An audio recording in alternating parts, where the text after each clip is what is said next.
चले, मई जून 23 variant 13 start करें।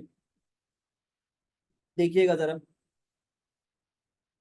People plant flowers in local park, way statement is correct. कहता है लोग जो हैं वो लोकल, हमारा एक बाग है, एक पार्क है जिसमें हम लोग फ्लावर्स प्लांट करते हैं। कहता है कौन सी स्टेटमेंट करेक्ट है भाई, देखिएगा जरा। Flowers in park are public good because people can enjoy them at no charge. बेटा, भले लोग एंजॉय कर सकते हैं, बट बाकी जो दो हमारे पास कैरेक्टरिस्टिक्स होती हैं, नॉन राइवलरस और नॉन रिजेक्टेबल वाली, खासतौर पे नॉन राइवलरस, भाई मैंने जाके पौधा जो है वो फूल तोड़ लिया, लिमिटेड है ना, अनलिमिटेड तो नहीं है। Flowers in park are a public good because they are owned by local people and are not for profit. बेटा लोकल पीपल नहीं, यहाँ पे गवर्नमेंट होनी चाहिए। अगर आपको पब्लिक गुड, किसी भी गुड को रिप्रेजेंट करवाना है, तो there should be government involve, there should be government involve. फिर flowers in parks are not public good. Yes, they are not public good. If local people can limit the number of visitors to park, बेटा मैंने अब देखो यहाँ पे फूल लगाए किसने, local park पे लोगों ने फूल लगाए ना। अब लोगों ने लिमिट लगा दी जी, 5 बजे के बाद कोई नहीं आएगा, या फिर एक वक्त में सिर्फ 20 लोग आ सकते हैं, तो लिमिट लग गई है। तब हर बंदे के लिए तो वो अवेलेबल नहीं है ना। जब वो हर बंदे के लिए अवेलेबल नहीं होंगे तो ये पब्लिक गुड नहीं होंगे। Answer is C. आगे डी भी पढ़ लेते हैं। Flowers in park are not public good if they are individual, not identical in nature. बेटा flowers in park are not public good if they are individual, not identical in nature। हमने public good की ऐसी कोई characteristic नहीं पढ़ी हुई। ये बेटा डिफरेंट भी हो सकते हैं, लाजमी नहीं है हमेशा सेम। ठीक है, आगे। एक सेकेंड रुकिए।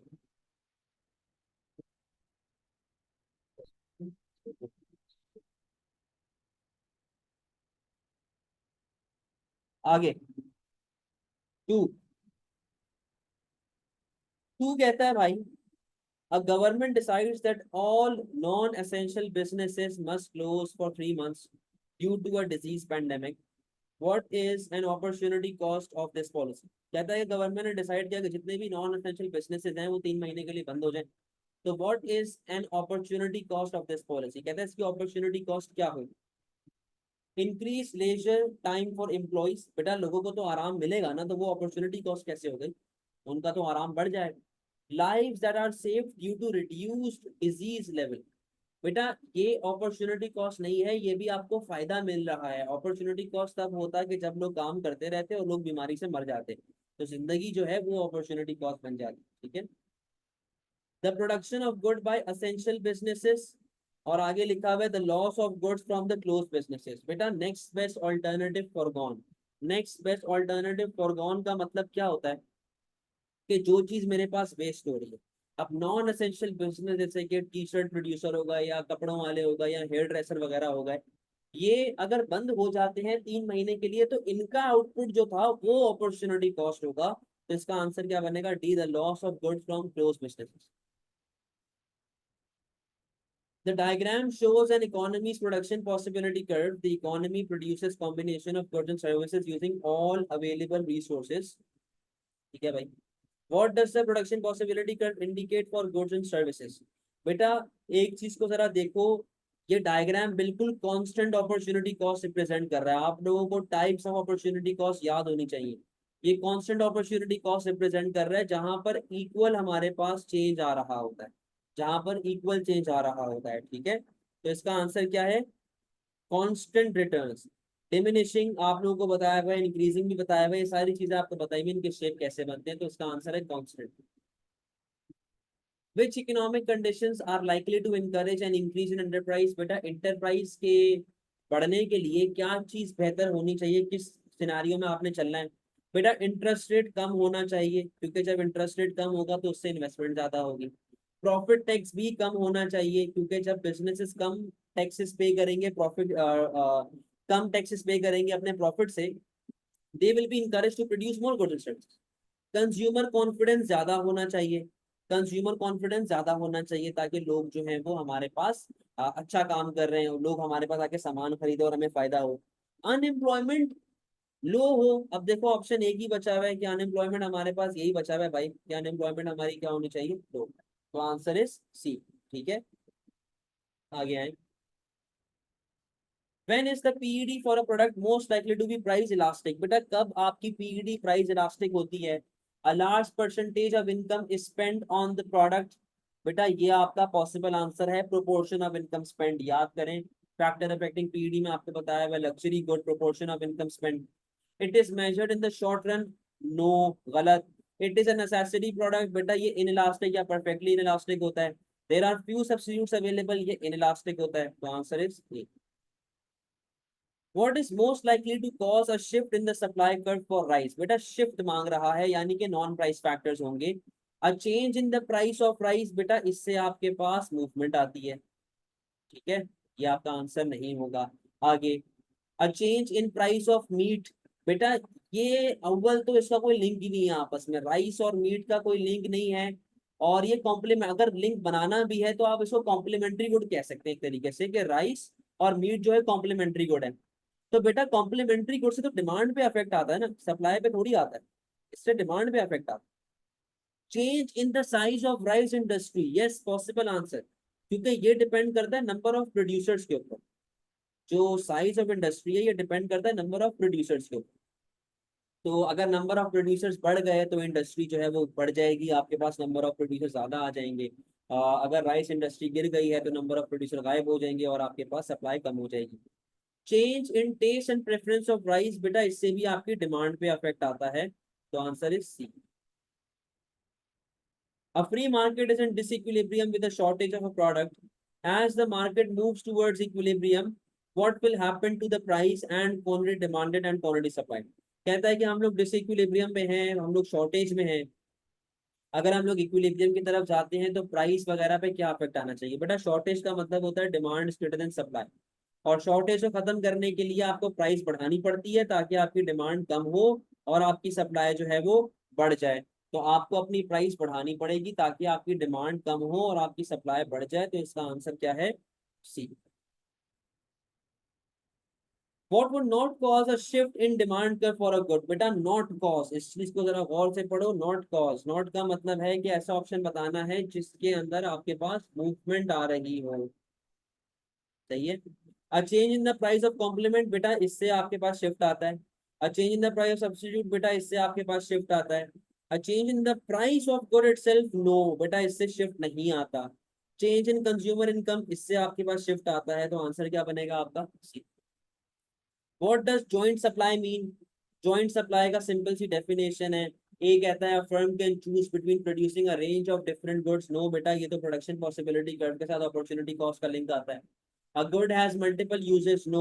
A good is a byproduct of the production process of another good. बेटा joint supply याद करें, अगर मैं एक बकरा ज़िबा करता हूँ उसका गोश्त खाने के लिए, तो गोश्त निकाल लिया मैंने, वो मेरा काम पूरा हो गया, बट बेटा बकरे की खाल भी तो निकलेगी ना। तो खाल जो है ना बकरे की, वो उसके साथ जॉइंट इन सप्लाई, कि गोश्त बाहर आ गया साथ ही साथ बकरे की खाल भी बाहर आ गई, तो ये उसकी जॉइंट सप्लाई कहलाई जाती है। समझे बात को? Consumer consider two goods are complement, no बेटा ये डिमांड का part. When the price of a firm's product falls by 5%, its revenue also falls by 5%. बेटा जितने से प्राइस कम कर रहे हैं इक्वल अमाउंट से आपका रेवेन्यू भी फॉल होगा। ऐसा कौन कहता था? ऐसा आपसे कहता है perfectly in elastic demand, perfectly in elastic demand. और बेटा परफेक्टली इन इलास्टिक डिमांड की वैल्यू हमारे पास क्या होती है भाई? Zero. Answer is D. The table shows how an individual's weekly consumption of biscuits and coffee varies with income. कहता है टेबल हमें ये बताता है कि यार चाय, सॉरी, कॉफी और बिस्किट की किस तरह हमारे पास कंजम्पशन चेंज होती है अकॉर्डिंग टू इनकम। इनकम आपके पास 100-150 की गिवन है, इनकम आपकी बढ़ी तो बेटा बिस्किट के पैक भी आपके बढ़ गए, और आपके जो कॉफी है, कॉफी के पैक भी आपके बढ़ चुके हैं। सही है। अच्छा भाई, कॉफी के कप भी बढ़ गए। Which statement about the income elasticity of demand over the range of income shown is correct? तो बेटा अब यहाँ पे जरा वाईडी निकाल लेते हैं। वाईडी को देखें पहले, तो परसेंटेज चेंज इन इनकम निकालो। New minus old over old multiply by 100। तो बेटा इनकम आपके पास कितने से बढ़ रही है? इनकम आपके पास 50% से बढ़ रही है। अच्छा भाई, आप बिस्किट्स के अंदर 0 से 5 खाना शुरू होगा, यानी कि आपकी जो बिस्किट के पैक हैं वो 500% से बढ़ रहे हैं। अच्छा कॉफी की बात करते हैं, कॉफी आप 5 से 10 पे जाना शुरू हो गए यानी कि डबल हो गए, तो ये आपके 100% से बढ़ रहे हैं, ठीक है। अब वो कहता है कि which statement is correct income elasticity of demand के हिसाब से। For biscuit it is greater than 1, निकाल लेते हैं भाई बिस्किट की। Percentage change in quantity demand over percentage change in income, तो बेटा ये आपके पास आ गई है 100, तो ये ग्रेटर देन 1 आ गई है, सही है, तो ये possible answer. For biscuit it is 0, no. बेटा अगर कोई ट्यूबलाइट बच्चा ये चीज नहीं समझ पा रहा कि अगर आप इस, चलो इसको मैं निकाल के दिखाता हूँ, ट्यूबलाइट बच्चा जिस तरह निकालता है ना वो निकाल के बताता हूँ। New, new minus old over old multiply by 100, तो गधे इससे तो जीरो ही आएगा ना आंसर हमेशा। इससे कहाँ आंसर आएगा, जीरो ही आएगा भाई। थोड़ा तो दिमाग इस्तेमाल करो, थोड़ा तो अपनी सेंस लगाओ। अगर आप 0 से 5 पे जाते हो यानी कि आप 0 से स्टार्ट कर रहे हो, सही है। अगर मैं 0 से 1 पे जाता इसका मतलब है मेरा जो डिमांड है वो 100% से बढ़ रही है।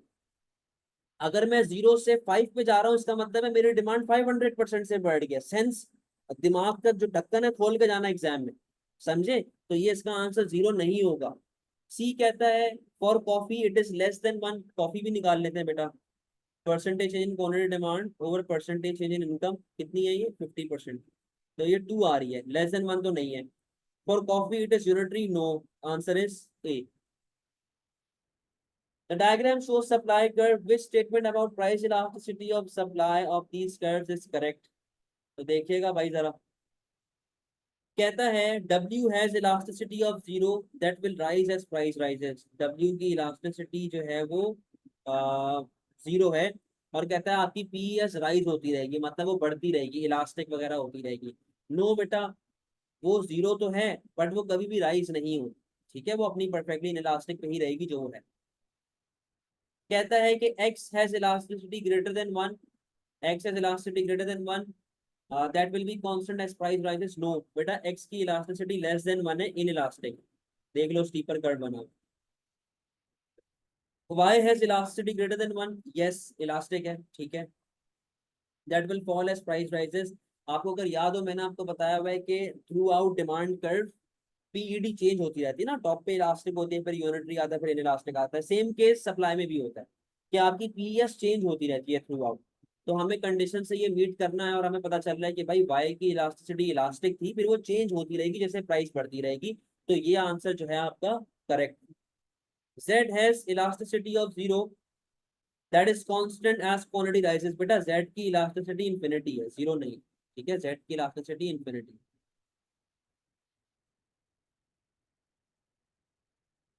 सही है, जेड की इलास्टिसिटी इंफिनिटी। 13 पे आओ। Product X has a PES of +2, whilst product Y has a PES of +0.2.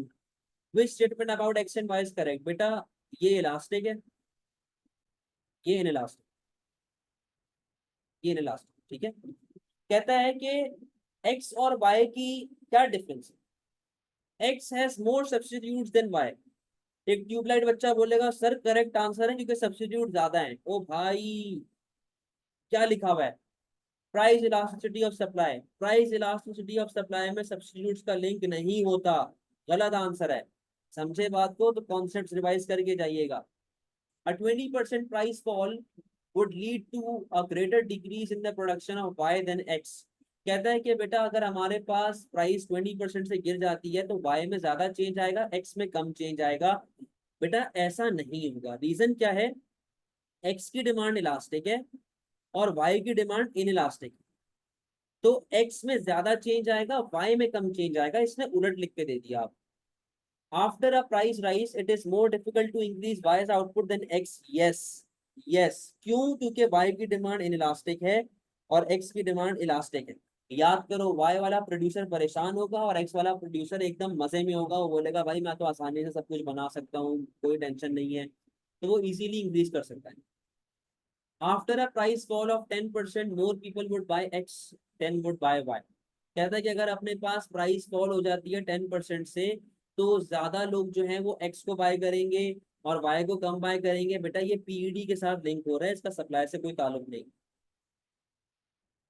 There are 10,000 tickets available, ji Mohammad Ali.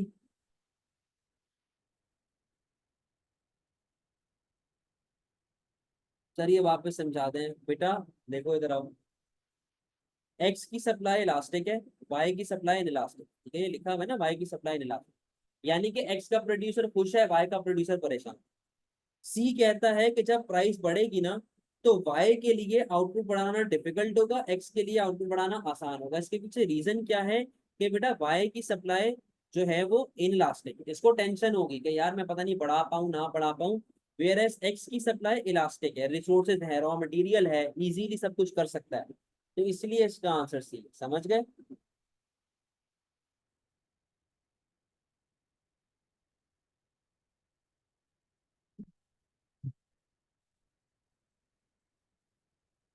There are 10,000 tickets available to watch a sports final in a national stadium.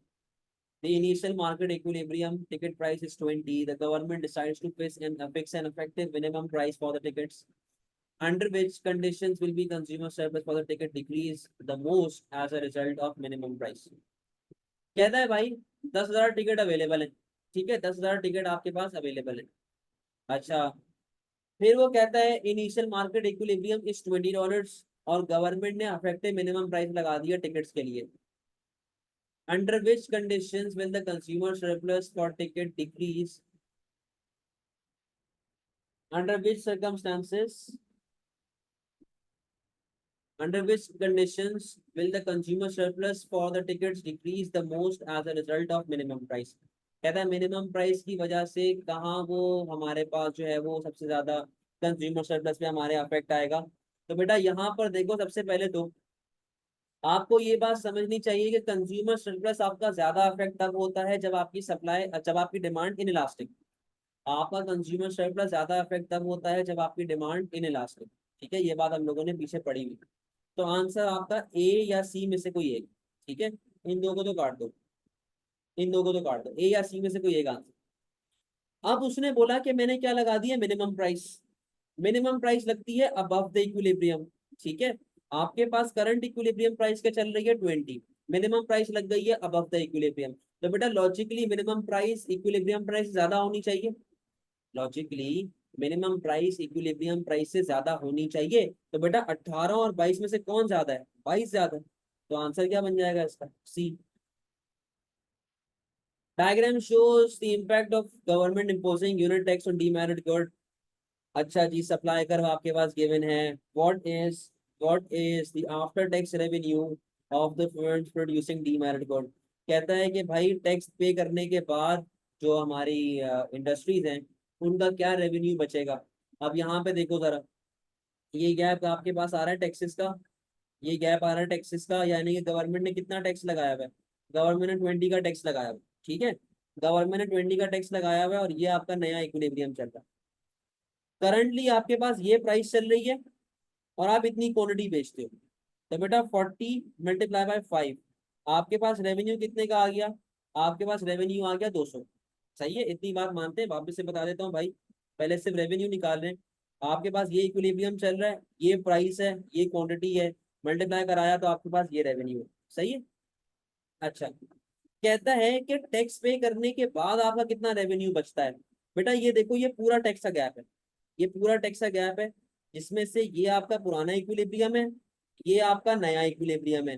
ठीक है, आपके पास tax इतना सारा लगा जिसमें से ये पूरे का पूरा टैक्स किसने पे कर दिया, कंज्यूमर ने। ये पूरे का पूरा टैक्स पे कर दिया कंज्यूमर ने। बाकी रिमेनिंग कौन पे करेगा, रिमेनिंग पे करेगा प्रोड्यूसर। कितने का रिमेनिंग प्रोड्यूसर पे करेगा भाई, प्रोड्यूसर $10 का पे करेगा रिमेनिंग। प्रोड्यूसर $10 का रिमेनिंग पे करेगा। तो 10 10 मल्टीप्लाई बाय हमारे पास अमाउंट क्या चल रही है, क्वांटिटी क्या चल रही है बेटा, हमारे पास 10 × ये। ठीक है, अब इस तरह भी अगर डिफिकल्टी हो रही है, नॉर्मल सा निकाल लो। बेटा 20 का टैक्स है ना टोटल, 20 का टैक्स था टोटल। 40 to 30 कितना होता है, 40 to 20 कितना होता है, 20। 20 × 5, तो बेटा ये पूरे का पूरा आपने टैक्स पे कर दिया, ये पूरे का पूरा आपने टैक्स पे कर दिया। कंज्यूमर से तो आप निकलवा लेंगे, लेकिन ओवरऑल तो कंज्यूमर प्रोड्यूसर ही पे कर रहा होता है ना। ये आपने टैक्स पे कर दिया अपने गवर्नमेंट को, तो 100 रुपए का टैक्स चला गया। पीछे कितना रेवेन्यू बच गया आपके पास, आपके पास आंसर बचा ए। समझे, आंसर आपका बचा ए। आगे है। A government has a policy aim of reducing income inequality.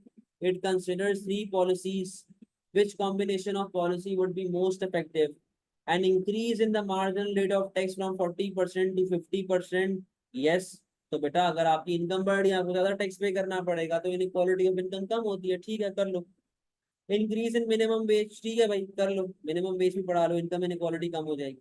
Subsidy on battery powered cars which cost over 40,000। बेटा बैटरी पावर कार से किस तरह इनकम इनइक्वालिटी कम होती है, हमें क्या लेना देना बैटरी पावर कार से।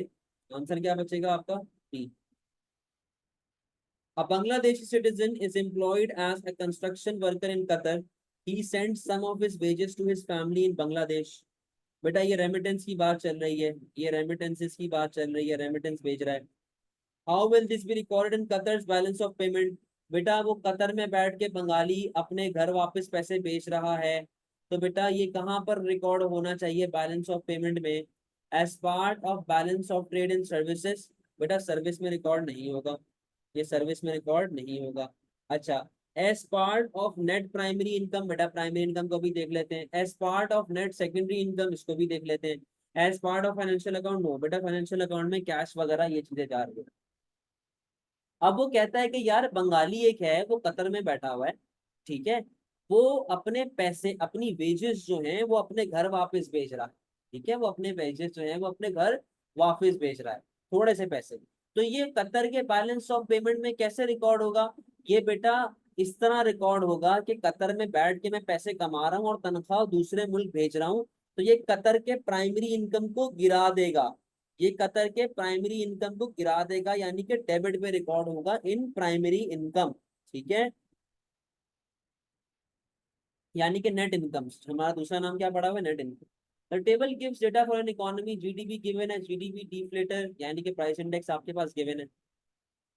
इन which year did real GDP decline compared with the previous year. अब बेटा इसके अंदर आपको सारे कैलकुलेट करने पड़ेंगे यार, सब कुछ कैलकुलेट करना पड़ेगा। इधर आओ, कैलकुलेट करते रहो साथ साथ। बेटा ये 10% से आपके पास जो है वो क्या कहते हैं जीडीपी बढ़ा है, और आपके पास इंडेक्स जो है वो 9% का आ रहा है, ठीक है, तो ये तो आपके पास बढ़ रहा है। अच्छा फिर उसके बाद यार कैलकुलेटर 2011 से 12 में क्या हो रहा है बेटा, 20 डिवाइड बाई 220 मल्टीप्लाई बाई 100। आपका जीडीपी जो है वो 9% से बढ़ रहा है, और प्राइजेस जो है वो आपकी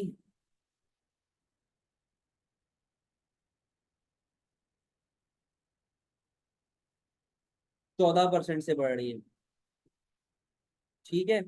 अच्छा फिर भाई 60 डिवाइड बाई 240, फिर आपका जीडीपी 25% से बढ़ रहा है। अच्छा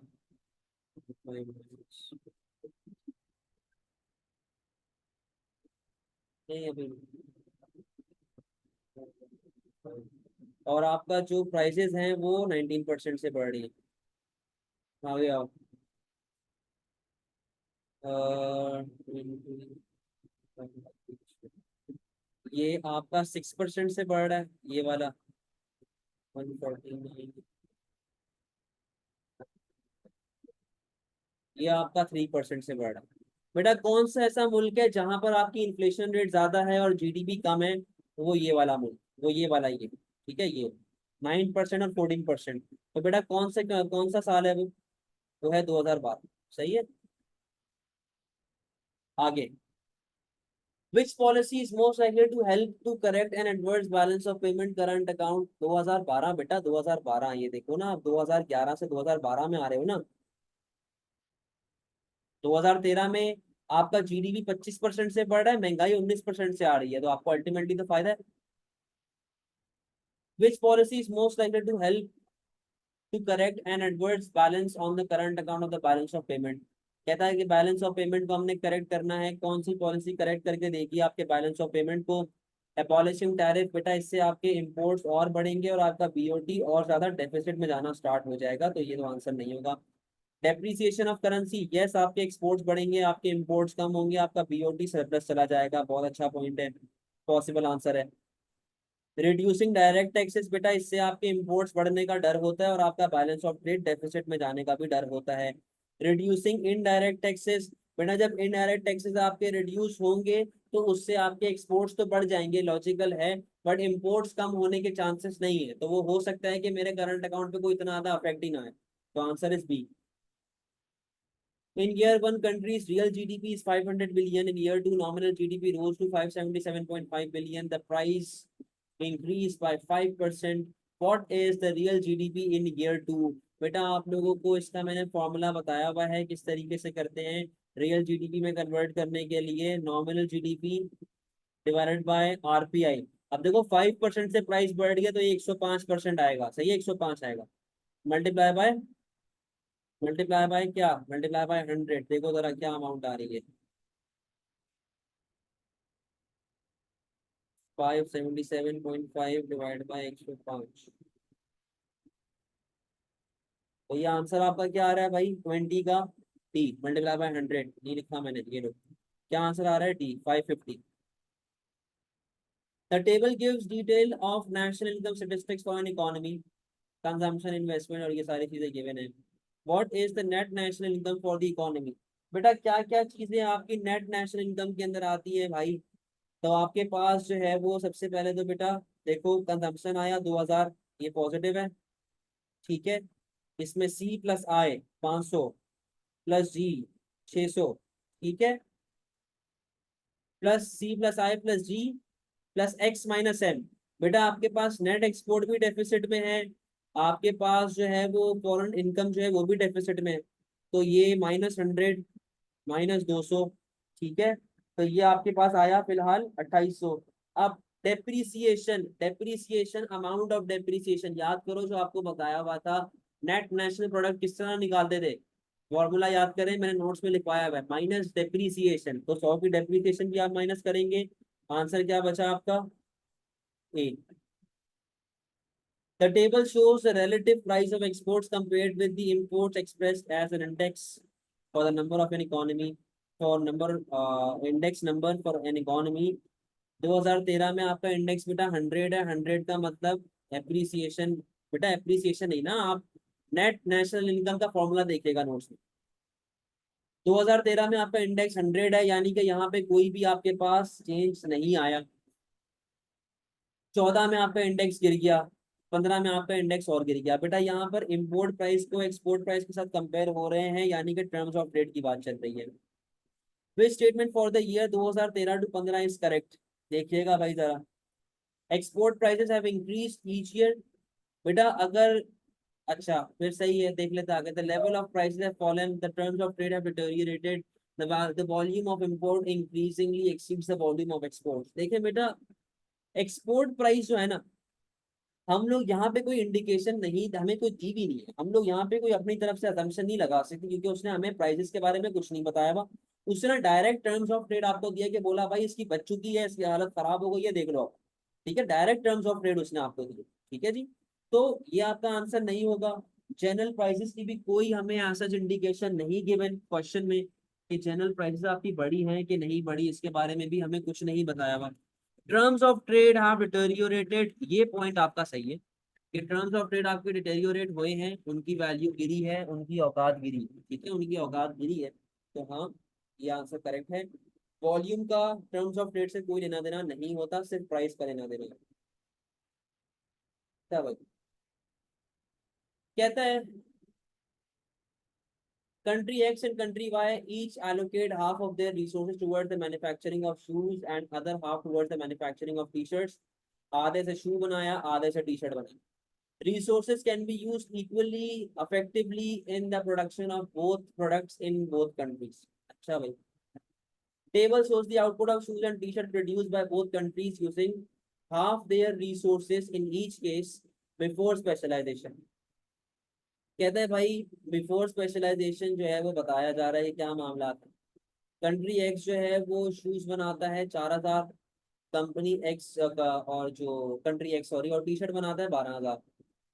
कंट्री वाई शूज बनाता है 2000, टी शर्ट बनाता है 8000। तो टोटल आपके पास शूज आ गए 6000 के, और टोटल टी शर्ट आ गई आपके पास 18000, टोटल टी शर्ट आ गई आपके पास 20000। एक सेकेंड रुको,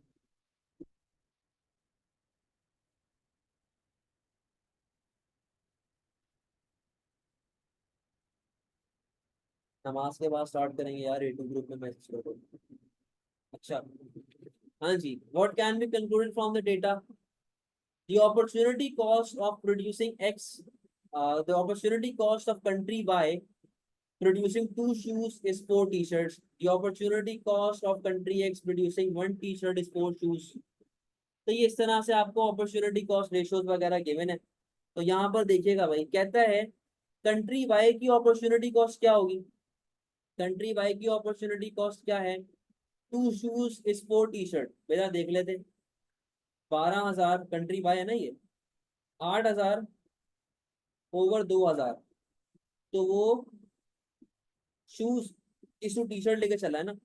बेटा यहाँ पे जो अपॉर्चुनिटी कॉस्ट है 4:1 आ रहा है, मतलब सॉरी 1:4 आ रहा है। 1:4 का मतलब कि एक शू के बदले में चार टी शर्ट आप बनाते हैं, हालांकि ये क्या बोल रहा है 2:4, तो ये तो ऑप्शन गलत हो गया आपका, काट दो, आगे आओ। Opportunity cost of country x producing one T shirt is four shoes. One T shirt की आपके पास फोर शूज आती है, तो बेटा 12,000 divide by 4,000 is equal to 1:3। 1:3, हालांकि वो यहाँ पे क्या बोल रहा है 1:4, तो बेटा ये भी ऑप्शन गलत हो गया। आगे आओ। Total output of shoes and T shirts after specialization would be 24,000। Total output of shoes and T shirt after specialization would be 28,000। अब बेटा हम लोग स्पेशलाइजेशन करने जा रहे हैं, अब आखिरी के तो यही दो ऑप्शन बचे हैं कि आप स्पेशलाइजेशन के हिसाब से जाएं। तो अब देखिएगा जरा, वो कहता है कि यार हम लोग आधी आधी चीजों से चीजें बना रहे हैं, कंट्री एक्स और वाई, सही, हम लोग आधा आधा कर रहे हैं। Other half toward the manufacturing of T shirt, कहता है कि आधा जो हमने शूज पर डाला, आधा हमने टी शर्ट पर डाल दिया। Resources can be used equally effectively in the production of both products in the same countries. The table shows opportunity cost। तो बेटा हमें पहले तो इनके अपॉर्चुनिटी कॉस्ट रेशियोज निकालने पड़ेंगे। यहाँ पे देख लो भाई, मैं शू शू इस टू टी शर्ट की अपॉर्चुनिटी कॉस्ट निकाल रहा हूँ, और यहाँ पे मैं टी शर्ट से जूते की अपॉर्चुनिटी कॉस्ट निकाल रहा हूँ। Country X country Y, country X country Y, ठीक है। अब देखो जरा, shoes is to T shirt, तो यानी कि बेटा शूज डिनोमिनेटर में आएगा, तो 12,000 डिवाइडेड बाय 4,000, तो ये रेशियो आ गया 1:3, सही है। 20,000 डिवाइडेड बाय 6,000, तो बेटा ये आपके पास कितना आ जाएगा? 20,000, 20,000 डिवाइडेड बाय 6,000, 3.33, 1:3.33, सही है। अच्छा जी, अब यहाँ पे टी शर्ट और शूज का निकाल लो, यानी कि 4,000 डिवाइडेड बाय 12,000, 4,000 डिवाइड बाय 12,000, ये कितना होता है? 1:0.33। और दूसरा क्या आ जाएगा भाई? 2,000 डिवाइड बाय 8,000, 0.25, 1:0.25। अच्छा भाई, ये इसमें स्पेशलाइज कर ले, ये इसमें स्पेशलाइज कर ले, ठीक है। अब वो क्या कहता है, the total output of shoes and T shirt after specialization would be 24,000। बेटा country X T shirt, country X जो है वो इसमें स्पेशलाइज्ड है। वो किसमें स्पेशलाइज्ड है? वो ये काम ज्यादा बेहतर कर रहा है, ठीक है। तो अगर आप कंट्री एक्स 12,000 से आधी रिसोर्सेज से 12,000 बनाते हैं, आप आधी रिसोर्सेज से 12,000 बनाते हैं, तो भाई अगर आप कंप्लीटली सारी रिसोर्सेज उस पर डाल दो, क्या कहते हैं, सारी रिसोर्सेज आप डाल दें टी शर्ट्स के ऊपर, तो वो कितना बन जाएगा? Sorry, total output of shoes है, एक सेकेंड सर, 8,000 बाय 2,000 होगा। नहीं नहीं, 2,000 बाई 8,000 होगा ना बेटा, 2,000 बाई 8,000 होगा, 2,000 बाई 8,000 होगा। तो शूज की शर्ट तो यहाँ पे निकाल लिया ना भाई, ये देखो 12,000 डिवाइड बाई 4,000, ये आ गया, ठीक है। अच्छा, और ये आ गया, तो ये 1:2, क्या कहते हैं, सॉरी 8,000 डिवाइड बाई 2,000 कितना होता है? 4 होता है ना, सॉरी ये मिस्टेक हो गई, मिस्टेक हो गई, खैर बात वही है, उससे कोई फर्क नहीं पड़ेगा, फर्क कुछ भी नहीं पड़ेगा, ठीक है, फर्क कुछ भी नहीं पड़ेगा। अब देखो मेरी बात सुनो, मेरी बात सुने भाई, हाँ हाँ, फर्क कुछ भी नहीं पड़ेगा बेटा, वो कैलकुलेशन एरर था, चीज वही है। अब बात सुनो, एक्स किस में स्पेशलाइज्ड है? एक्स किस में स्पेशलाइज्ड है भाई? एक्स स्पेशलाइज्ड है शूज में। वाई किस में स्पेशलाइज्ड है? वाई स्पेशलाइज्ड है टी शर्ट में। ये देखो ना, वाई इसमें स्पेशलाइज्ड है, एक्स इसमें स्पेशलाइज्ड। सही है। उसूलन एक्स को सिर्फ जूते बनाने चाहिए और वाई को सिर्फ टी शर्ट बनाने चाहिए। अगर ये आधे आधे रिसोर्सेज फिलहाल एलोकेट कर रहे हैं, कल को एक्स सारे रिसोर्सेज शूज को एलोकेट करेगा और वाई सारे रिसोर्सेज टी शर्ट को एलोकेट करेगा। तो बेटा अगर हाफ रिसोर्सेज से 4000 बनता है, तो 100% से कितना बन जाएगा? 8000। अगर हाफ रिसोर्सेज से 8000 बनता है, तो फुल रिसोर्सेज से कितना बन जाएगा? 16000। तो बेटा टोटल अब कितना आपका आउटपुट बनेगा? टोटल बनेगा 8000 प्लस 16000 इज इक्वल्स टू 24000। तो आंसर क्या बन गया आपका? सी। कि अब आपका टोटल आउटपुट शूज और टी शर्ट का कितना आ रहा है? 24000। ठीक है। Which government action is least likely to prevent a fall in economic growth? बेटा लीस्ट लाइकली जिससे आपकी इकोनॉमिक ग्रोथ जो है वो सॉरी जो इकोनॉमिक ग्रोथ गिर रही है वो रुक जाए, मतलब इकोनॉमिक ग्रोथ गिरती रहे। Additional control on commercial bank lending. बेटा अगर आप इसके ऊपर कंट्रोल्स वगैरह लगाएंगे, तो फिर वो इन्वेस्टमेंट नहीं कर पाएगा, जिससे आपका एडी फॉल होगा और आपके पास इकोनॉमिक ग्रोथ फॉल हो जाएगी। तो ये पॉसिबल आंसर हो सकता है। Relaxation of rules for I वाला इमिग्रेशन ऑफ अडल्ट पॉपुलेशन। बेटा इससे तो लोग हमारे मुल्क में आएंगे, रिसर्च एंड डेवलपमेंट आती है। नया गोरा जब आपके मुल्क में आके रहेगा, तो वो फर्दर इन्वेस्टमेंट करेगा, तो इससे तो इकोनॉमिक ग्रोथ होने के चांसेस है ना। सही है, तो ये तो आंसर नहीं होगा। Removal of trade barrier on import and raw material. बेटा रॉ मटेरियल फिर आसानी से आएगा, कॉस्ट ऑफ प्रोडक्शन कम रहेगी, आपकी ओवरऑल सप्लाई बढ़ेगी, तो इससे भी इकोनॉमिक ग्रोथ आती है। उसने बोला हुआ है कि इकोनॉमिक ग्रोथ नहीं आनी चाहिए। Training and education of workforce. बेटा इससे भी इकोनॉमिक ग्रोथ आती है। Answer will be A. What is most likely what is the most likely cause of an outward shift in the country's aggregate demand curve? कहते हैं aggregate demand किस तरह बढ़ सकता है? Decrease in the comparativeness of domestically produced products. बेटा अगर हमारे पास कंपटीशन कम हो जाता है, तो उसकी वजह से आपका एडी बढ़ेगा। पहली बात तो बेटा जब कंपटीशन कम होगा तो उससे सप्लाई पे अफेक्ट आता है। दूसरी बात, जब कंपटीशन कम होगा तो उससे हमारे कंज्यूमर लोग परेशान हो जाएंगे और वो बच जाएंगे। उनकी एग्रीगेट डिमांड कम हो जाएगी, बढ़ेगी नहीं। ठीक है। Decrease in price level. बेटा इससे मूवमेंट आती है, इससे शिफ्ट नहीं आता। Decrease in money supply. बेटा इससे आपका इंटरेस्ट रेट बढ़ता है, जिससे एडी फॉल हो जाता है। आंसर इज डी, क्योंकि डेप्रिसिएशन जब होगा तो आपके एक्सपोर्ट बढ़ेंगे, आपके एक्सपोर्ट बढ़ेंगे तो आपका एडी बढ़ेगा। सही है।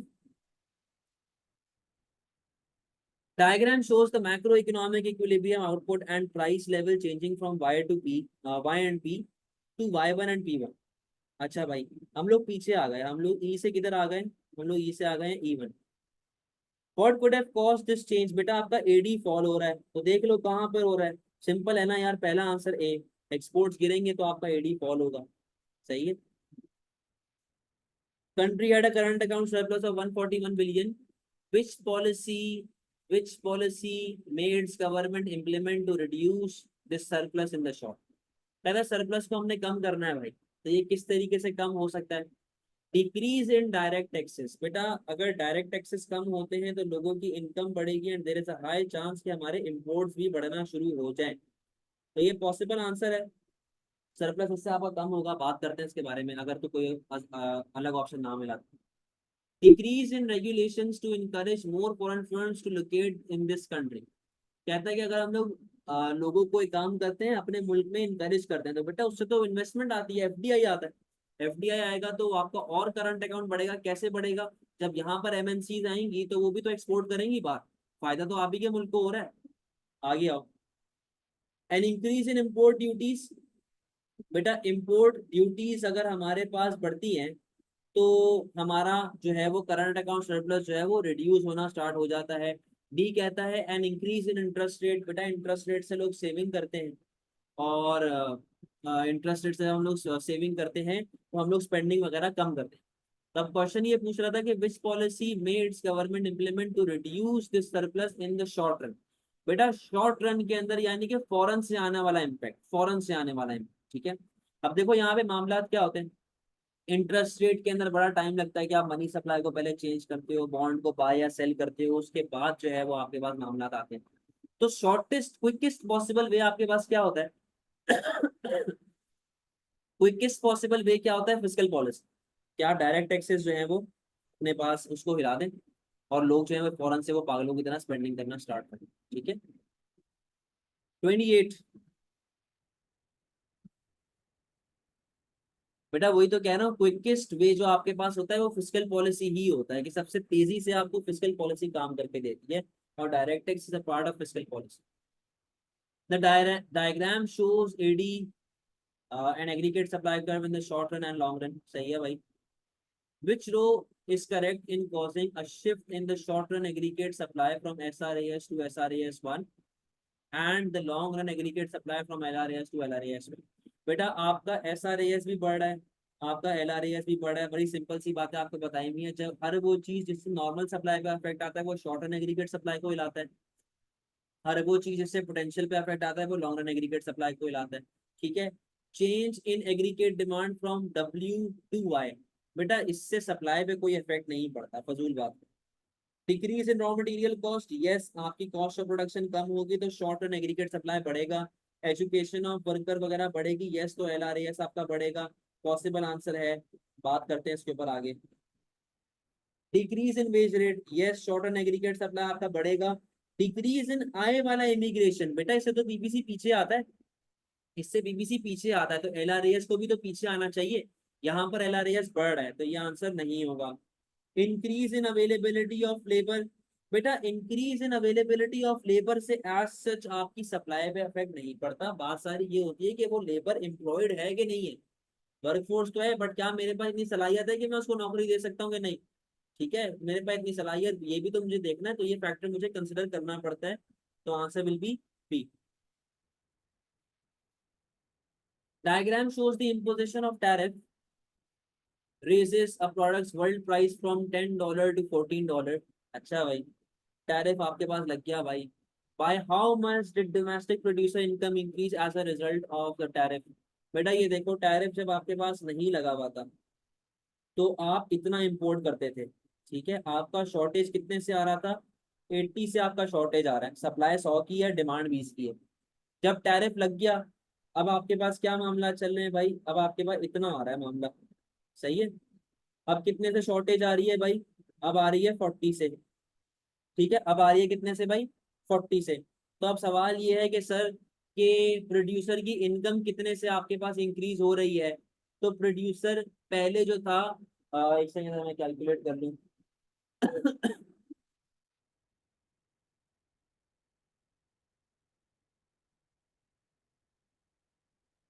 सही, अब बात सुने। बेटा प्रोड्यूसर पहले ये प्राइस चार्ज कर रहा था जहां पर वो इतना माल बेचता था, क्योंकि ये तो डोमेस्टिक की सप्लाई है ना, वो इतना माल बेचता था। तो $10 मल्टीप्लाई बाय 20 यूनिट सोल्ड, आपका रेवेन्यू कितना आ गया? 200 का। ठीक है, आपका रेवेन्यू 200 का। अब वो क्या प्राइस चार्ज कर रहे हैं? 14। 14 की प्राइस चार्ज कर रहे हैं, और कितना माल बेच रहा है? 30। तो बेटा 14 × 30, 14 × 30 ये कितना होता है? 420। अब वो ये पूछ रहा है कितने से आपके पास रेवेन्यू इंक्रीज हो रहा है? 420 माइनस 200 कितना होता है भाई? 220। आंसर क्या आ जाएगा? सी। आगे आओ। Which approach would a government be most likely to use to eliminate deflation? कहता है deflation खत्म करने के लिए कौन सी अप्रोच गवर्नमेंट के लिए बेस्ट होनी चाहिए? And increase in direct tax, बेटा इससे डिफ्लेशन आपका और बढ़ जाएगा, उससे एग्रीगेट डिमांड और कम होती है, डिफ्लेशन आपका और बढ़ना स्टार्ट हो जाएगा। And increase in interest rate, बेटा इससे भी आपका डिफ्लेशन और ज्यादा बढ़ना स्टार्ट हो जाएगा, क्योंकि एग्रीगेट डिमांड आपकी कम होगी और आप डिफ्लेशन में जाना स्टार्ट हो जाएंगे। रिडक्शन इन इनडायरेक्ट टैक्स, बेटा रिडक्शन इन इनडायरेक्ट टैक्स से आपके पास सप्लाई बढ़ती है, SRAS बढ़ेगा जिससे प्राइसेस और फॉल होती है भाई। ये भी ऑप्शन नहीं होगा। Reduction in budget surplus, budget surplus क्या होता है? Government spending less than tax revenue. आपने ये गैप कम करना शुरू कर दिया, यानी कि आपने गवर्नमेंट स्पेंडिंग बढ़ानी शुरू कर दी और टैक्सेस कम करना स्टार्ट कर दिया, जिससे आपका एग्रीगेट डिमांड बढ़ना स्टार्ट हो जाएगा और आपका डिफ्लेशन एलिमिनेट होना स्टार्ट हो जाएगा। समझ गए भाई?